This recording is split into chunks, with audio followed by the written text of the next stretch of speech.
Et qu'est-ce que, selon toi, les jeunes pourraient faire pour améliorer les choses, du coup?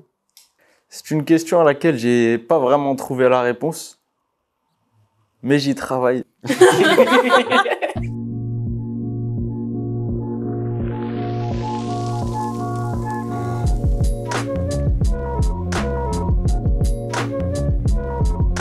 Bonjour à tous, je m'appelle Mathis, j'ai 18 ans. Nous sommes à la mission locale des Mureaux pour une émission qui s'appelle le J-Talk, une émission qui donne la parole aux jeunes. Nous allons parler de la responsabilité de notre génération. Avant de commencer, je laisse mes invités se présenter. Bonjour, je m'appelle Inès Jade, j'ai 20 ans. J'aime la lecture et les sports de combat. Bonjour, je m'appelle Majda, j'ai 23 ans et j'aime tout ce qui est en rapport avec l'art.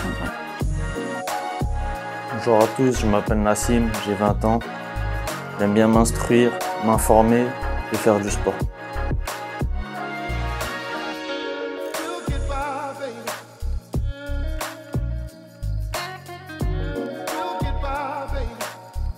Notre premier sujet, c'est notre ressenti. À votre avis, comment se sentent les jeunes aujourd'hui? Alors si je peux me permettre de parler en première, moi je me sens plutôt mal à l'aise du regard des autres générations, pas toutes, par rapport à la nôtre. Après je sais pas si tout le monde se sent comme ça, mais on est mal vu par rapport aux autres générations, on est dit comme un peu débile par rapport à la nouvelle technologie, ce qui nous rend débiles. Et on a ce point de vue-là. Et on a pas mal de jeunes qui ne nous représentent pas, mais qui font des choses un peu illégales. Et ils nous mettent tous dans le même sac. Et ça veut dire qu'après, ils agissent plutôt mal ou ont un mauvais point de vue. Et ça me met plutôt mal à l'aise. En vrai, moi, j'aimerais continuer sur ton point en rebondissant sur les anciennes générations. Personnellement, je me sens assez, pessimiste par rapport à l'avenir, tout ça. À cause des choix qu'ont pu prendre les générations précédentes, j'ai l'impression qu'en fait ils ont pris des décisions qui leur sont bénéfiques pour eux, mais qui sont très néfastes pour nous. Par exemple, par rapport à l'écologie, tout ça, ils en avaient un peu rien à faire à l'époque, et maintenant c'est à nous de trouver des solutions pour des problèmes qu'on n'a même pas causés. Par rapport à ce que tu viens de dire, je suis d'accord, mais je suis un peu contre aussi. Ah ouais? Pourquoi? Parce qu'en fait, l'évolution va nous permettre de justement arranger ces bêtises des anciennes générations, comme ça l'a été fait depuis toujours. Depuis toujours, chaque génération a arrangé les bêtises de l'ancienne. Et c'est normal, c'est le cycle de la vie, c'est l'évolution, c'est comme ça que ça fonctionne. Ouais, je vois ce que tu veux dire, mais en fait, le truc, c'est que, je sais pas, peut-être ça vient de mon éducation, mais genre quand tu fais une bêtise, c'est à toi de le régler, c'est à toi d'assumer. Et du coup, en fait, plus que pessimiste, en fait, je suis un peu je trouve ça un peu injuste, mais je comprends ce que tu veux dire en vrai. Toi, en vrai, tu te sens plus, genre ça te dérange pas ce qu'ils ont fait ou tu te sens bien? C'est pas que ça me dérange pas, mais c'est que c'est inhérent à la vie. Ça va arriver, ça arrivera aux prochaines générations. Même nous, on va faire vivre ça aux prochaines générations. Et c'est le cycle de la vie, c'est comme ça que ça marche. Mais du coup, comment vous sentez-vous dans notre époque? Comme on l'a dit tout à l'heure, je pense que c'est à peu près ce qu'ils ont dit, c'est un peu pessimiste quand même par notre époque par rapport aux autres générations, ce qu'ils ont fait. Mais après, on ne sait pas ce que nous aussi on va faire et ce qu'on va donner aux autres, mais on espère améliorer les choses. Donc, un peu pessimiste quand même. Ouais, c'est ça, en fait, un peu pessimiste par rapport au cadre qui nous est offert. Mais d'un autre côté, moi, j'essaie quand même de garder espoir, genre en mode rester positif et tout, parce que je me dis qu'on est quand même assez sensibilisé, j'ai l'impression, comme génération. Et peut-être qu'en vrai, ouais, c'est vrai, on changera peut-être les choses. Ouais, c'est ça, la différence avec nous et les précédentes générations, c'est que nous, on a plus accès aux informations qu'eux aussi. C'est ce qui fait aussi qu'on est un peu pessimiste. Hein. Parce que si on avait la même difficulté d'accès aux informations que les précédentes générations, on n'en serait peut-être pas là psychologiquement. Et quels sont vos sujets de préoccupation du coup aujourd'hui? Il y en a beaucoup. Allez. Déjà, il y a le salaire. On peut à peine survivre avec ce qu'on a comme salaire aujourd'hui. Donc, il faudrait bien augmenter les choses. On a la retraite, ce qui recule de plus en plus. Donc, il y en a qui peuvent pas se permettre de travailler plus, surtout des travails physiques. Surtout qu'on embauche moins en moins de personnes âgées. On a la sécurité qui est un vrai débat aujourd'hui. Genre, avec les générations, ne sont plus trop en sécurité. Et l'inflation, il faut vraiment régler ces problèmes d'inflation parce qu'on n'a pas le salaire qui va avec. Et après, tout devient plus cher. Ça ne peut pas suivre. Ouais. En vrai, moi, j'aimerais rebondir sur le point que tu as fait sur la sécurité. Personnellement, moi, l'un des sujets de préoccupation, c'est par rapport au fait que, voilà, quoi, je suis non seulement une jeune, mais aussi une jeune femme. Et ça serait par rapport à l'harcèlement de rue. J'ai l'impression que aujourd'hui, je me sens plus trop en sécurité quand je sors dehors ou quoi. Je sais que beaucoup plus d'hommes sont sensibilisés par rapport à ça et du coup, si ça se trouve, voilà quoi, il y a une réalisation collective que c'est peut-être pas bien de suivre une meuf dans la rue, mais je me dis quand même, voilà quoi, je me sens pas trop en sécurité et c'est pas comme si j'avais l'impression que la justice française était de notre côté sur ce point-là. Non, mais je suis d'accord. Moi, il y a un mois ou deux, quand la période où il faisait beau à ce moment-là, je me suis fait suivre après un pique-nique par une personne âgée et il m'a suivi jusqu'au McDo. Il m'a pas vu sortir, il m'attendait dehors. Du coup, là, on a votre ressenti en tant que femme et en tant qu'homme. Quel est ton ressenti sur la sécurité? Personnellement, je me sens pas tant que ça en danger dans l'espace public. En tout cas physique, peut-être moral, mais physique, non. Après, moi, je suis une femme et pour toi, je suis pas de ton avis parce que je connais des hommes, ils se sont fait agresser. C'est possible, ça arrive à tout le monde. Ouais. Aussi, un autre sujet de préoccupation, personnellement, moi, c'est la place des étudiants dans la société. Pendant plusieurs mois, j'étais à l'université, personnellement, j'étais à Nanterre. Vraiment, tu voyais des trucs, mais sauvages. Hein. Ce qui m'a le plus choqué, c'était la vie que devaient mener les étudiants pour survivre. Il y en avait, ils dormaient dans leur voiture. Il y en a un, ça a fait scandale à l'époque. Quelqu'un à Toulouse s'était immolé devant le Crous parce qu'il arrivait plus à survivre quoi. Et c'était une forme de manifestation de sa part. Enfin, j'ai l'impression que le gouvernement, il en a un peu rien à faire des étudiants. Et d'ailleurs, j'ai appris il y a pas si longtemps que ça que en mode hiérarchie tout ça, les étudiants, ils étaient placés juste au-dessus des SDF. Ce qui veut dire qu'en vrai, genre, c'est vraiment la Hesse.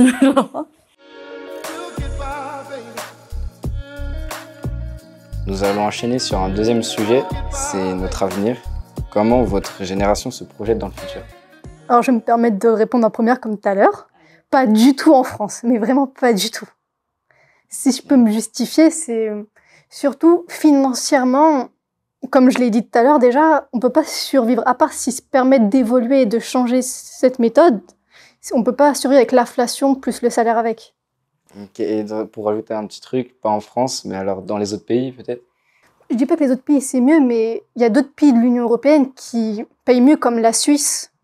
Après, je dis pas qui c'est que bien, mais il y a d'autres points où ils sont mieux que la France. Après, sur d'autres points autres que le salaire, je me dis que niveau qualité de vie, il y a mieux qu'en France.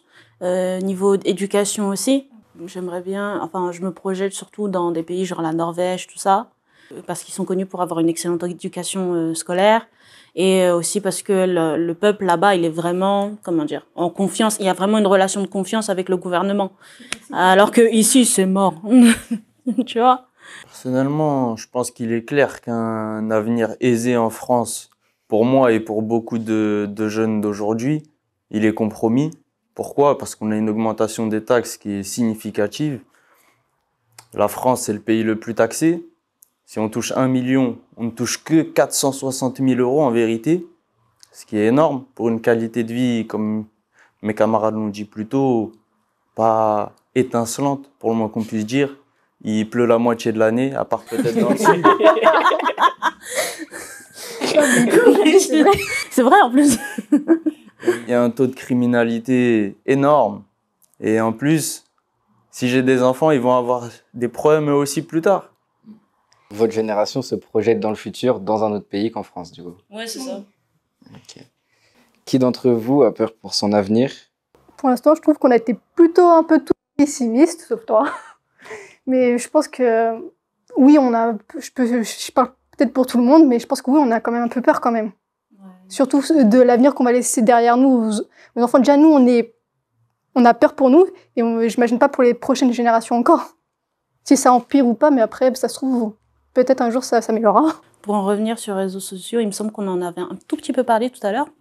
En vrai, je me dis, d'un côté, c'est génial, tu as les informations d'un coup, tu peux t'informer sur tout et n'importe quoi grâce aux réseaux sociaux, grâce à Internet. Mais d'un autre côté, bah, il n'y a pas de filtre. Je pense, bon, maintenant c'est surtout le conflit israélo-palestinien dont on parle beaucoup. Là, il y a vraiment zéro filtre. Tu vois vraiment ce qui se passe, tout ça, et ça peut choquer, et surtout, bah, ça fait peur pour la suite, du coup. Je suis pas d'accord avec toi sur le fait que ça peut choquer. Vous que t'es découpé, ça te choque pas? Alors, pas choqué. Justement, au contraire, ça peut faire permettre de réaliser ce qui se passe autre part dans le monde. Ouais, c'est vrai. Et certaines personnes se plaignent énormément, alors qu'en fait, vivent pas tant que ça de choses compliquées. Quand tu regardes autour du monde, tu vois quoi, par exemple, dans des pays comme la Palestine, ils sont en pleine guerre. En Corée du Nord, ils sont traqués, ils doivent avoir un portrait de Kim Jong-un chez eux. Ouais, j'ai vu ça. Ils n'ont pas le droit de faire la même coupe que lui. Il y a plein de pays comme ça. Il faut aussi s'ouvrir au monde et se renseigner sur tout le monde, pas seulement sur les pays qui ont une meilleure qualité de vie que la France. Et est-ce que vous voulez avoir des enfants? Pas tout de suite, mais après, je me dis, comparé à il y a genre 20 ans, on a beaucoup plus de connaissances sur le corps de la femme et on en sait beaucoup plus sur les conséquences sur le fait de tomber enceinte, sur l'accouchement, tout ça. Avoir des enfants, tout ça, ça serait bien, mais dans le contexte actuel, non. Non, avoir des enfants, c'est obligatoire pour moi, pour vivre vraiment sa vie à 100%. Personnellement, je pense que sans enfants, on ne vit pas une vie à 100%. Attends, juste question, combien? Combien? 25. Comment ça? C'est pas des gosses, c'est une équipe de foot. Ah non, 25%. Genre sans enfants, tu vis ta vie à 25%. Ah, parce que moi j'ai compris, genre combien d'enfants tu veux, il a dit 25, j'ai bugué. Non. N'abusons pas. Donc, du coup, combien d'enfants tu veux? 3. 3. Non, là ça va. Qu'est-ce qui vous fait tenir dans la vie en général? Surtout, c'est que tout n'est pas que mauvais. Depuis tout à l'heure, on est pessimiste, mais c'est pas que mauvais. Bah, on a nos proches déjà, on a ce qu'on aime, nos passions comme le sport ou la lecture. Ça veut dire, ou quand on est avec nos amis, sortir faire un bon moment, quoi. Pas que voir les choses du mauvais côté. La famille, les amis, nos objectifs de vie aussi en général. Je me dis quand même, on a les moyens de pouvoir faire quelque chose de notre vie et de faire en sorte qu'on l'apprécie. Du coup, autant y aller, quoi. Tout simplement, il faut voir le verre à moitié plein et pas à moitié vide comme on le fait depuis toujours. Et quel serait le contexte où vous vous sentirez bien? Bah, comme je l'ai dit tout à l'heure, loin de la ville et du stress, à la campagne, avec un bon salaire. C'est ça, de fou. Genre une petite montagne, un petit chalet, tout On ça. se fait pas chier. Ouais, c'est ça, de fou. Pas de voisins, rien. Juste de la bouse de vache. Je suis assez d'accord avec ça. Pourquoi vous voulez vous éloigner de la ville? Comme je viens de dire, moins de pression moins de pression. Déjà, la campagne, c'est, on va dire, déjà moins cher que région parisienne ou même région métropole ou grande ville. Quand on est en grande ville, tu vis à 1000 à l'heure. Campagne, c'est déjà plus tu prends ton temps, t'es moins stress, c'est moins cher. Même c'est prouvé scientifiquement, les gens, ils sont moins malades, moins stress. Ils vivent plus longtemps, ceux qui sont éloignés des grandes villes. Et c'est prouvé scientifiquement. Je suis pas sûre de mon choix sur ce point. Parce que je vis déjà dans la Condrousse. Et je peux te dire que c'est compliqué niveau transport. En vrai, je me dis, campagne, mais pas trop non plus, tu vois. Genre pas au milieu de la France, petit village, machin. Mais genre plutôt en banlieue, peut-être. Là, on est en banlieue, là. Ouais, mais genre, moi, c'est banlieue, mais il y a un champ à côté, c'est pas... Et toi? Bah, il faut s'émanciper de la ville de ce stress, comme elle l'a dit, qui est une maladie. Le stress, c'est une maladie. Il faut pas avoir peur de le dire. C'est pas quelque chose qui provoque les maladies, c'est une maladie, le stress. Et justement, dans cette campagne, en travaillant à mon compte, peut-être avec une petite entreprise, vivre calmement, au soleil, dans le sud plutôt.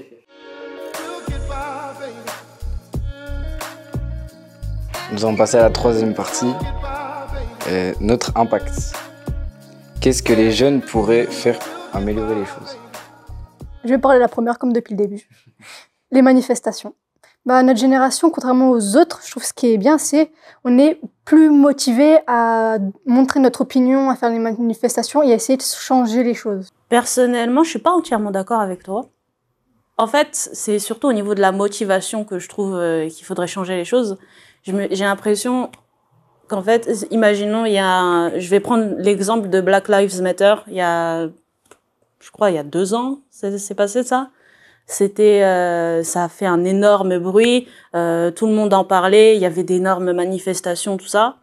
Et en fait, ce que je trouve dommage, c'est que j'ai l'impression que les gens, ils se sont un peu lassés du truc au bout de quelques mois. Et du coup, on en a de moins en moins parlé. Pour moi, les choses à améliorer, ça serait de continuer à manifester, de continuer à être outré par ce qui se passe, de continuer à en parler, mais vraiment à long terme, pas juste pendant quelques mois. De manière individuelle, je suis pas d'accord avec vous. Les manifestations, ça sert à rien, c'est quelque chose d'inutile. Ça touche pas le gouvernement. Le gouvernement, ils sont dans leur bulle, ils voient une centaine de personnes, 200, 300. Il y a quand même en avoir 4 milliers, 10 milliers même. Ça sert à rien. C'est des gens qui marchent et qui crient. Faut le voir de ce côté-là aussi. Pas que le voir, ouais, nous on se soulève. Non. C'est des gens qui vous voient marcher, crier, qui vont envoyer des troupes de policiers, vous allez rentrer chez vous, c'est tout.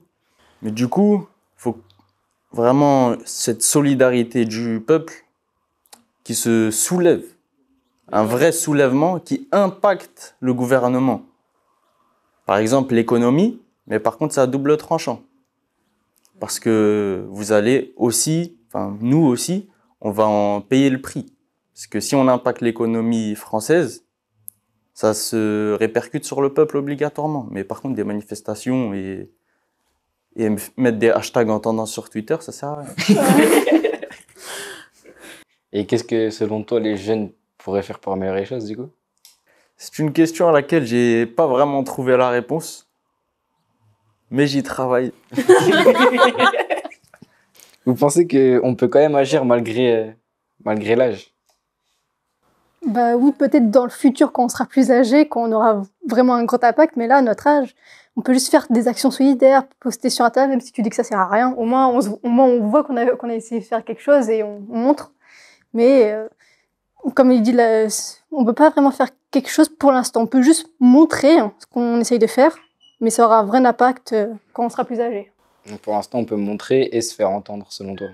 C'est tout ce qu'on pourrait réussir à faire. Entendre, on va pas vraiment se faire entendre. Pour eux, on sera juste des mouches. Quand on pourra prétendre des postes haut placés, peut-être qu'à partir de là, on pourra réellement avoir un énorme impact. Mais là, c'est vrai que on se limite, on est un peu limité.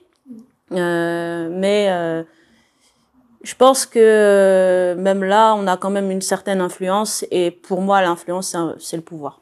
Et pour toi, l'âge, est-ce que tu penses qu'il change quelque chose? L'âge, c'est qu'un chiffre. C'est psychosomatique, l'âge. Ça sert à rien de parler d'âge. L'âge, c'est se restreindre, en fait. Ah ouais. Tu veux pas être millionnaire demain? Si. Mais t'es trop jeune, du coup. Non.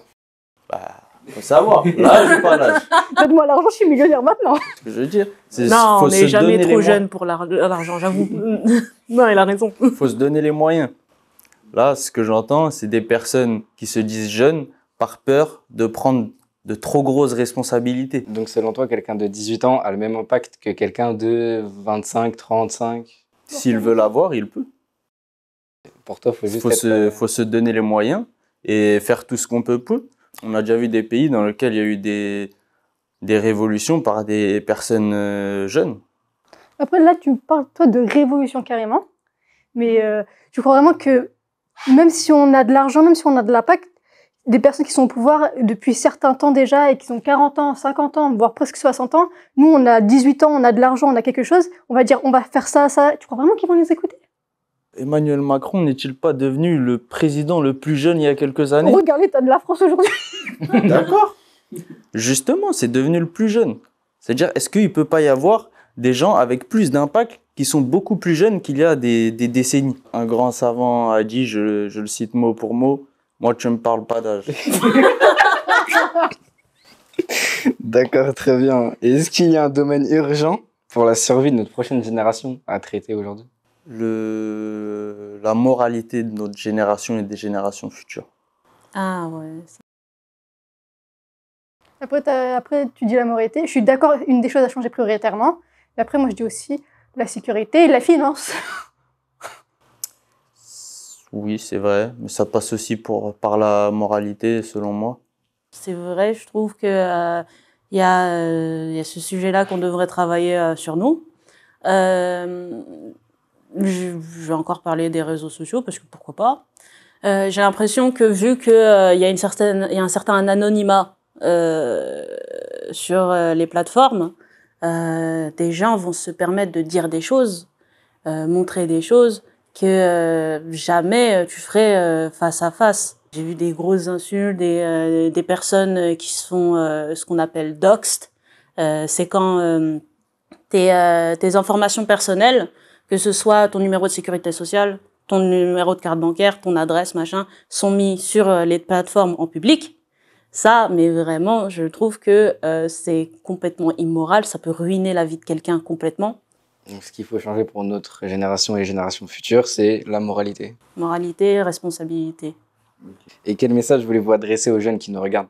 Moi, je dirais persévérer, continuer à être outré par ce qui se passe dans le monde et continuer d'en parler, continuer à essayer de faire des actions, même si, bon, voilà, on est au courant de ton point de vue sur les manifestations. Je me dis, c'est mieux que rien. Allez voter, parce que c'est vrai que maintenant, on a beaucoup de jeunes qui se disent ah, ça sert plus à rien de voter maintenant. Et du coup, ils abandonnent ça. Mais en fait, c'est l'un des seuls moments où on a vraiment pouvoir sur ce qui se passe dans le gouvernement. Du coup, allez voter. Après, là, sans rigoler, la vraie réponse, c'est de changer des choses. Et c'est de s'accrocher à un objectif de vie ou ce que vous voulez laisser derrière vous pour votre famille ou pour vos enfants. Essayer de changer pour le mieux, quoi. Ouais, c'est vrai, c'est aussi. Le changement, c'est maintenant, il faut se battre, se soulever, s'informer et réformer. Alors, tu vois, lui, c'est le prochain chef de la Révolution. Non, mais ouais, de ouf, lui. Mais je vote pour lui. Ah ouais, direct. Présente-toi. Il a trop d'inspi. L'émission touche à sa fin. Je tenais à remercier tout le monde, tous les chroniqueurs, la mission locale, les conseillères, Sarah, Sabrina, Alexia, l'équipe technique, Mamadou, Jean-Marc et Diego. Avant de vous quitter, nous voulions vous dire un dernier message. Construisons l'avenir pour tous.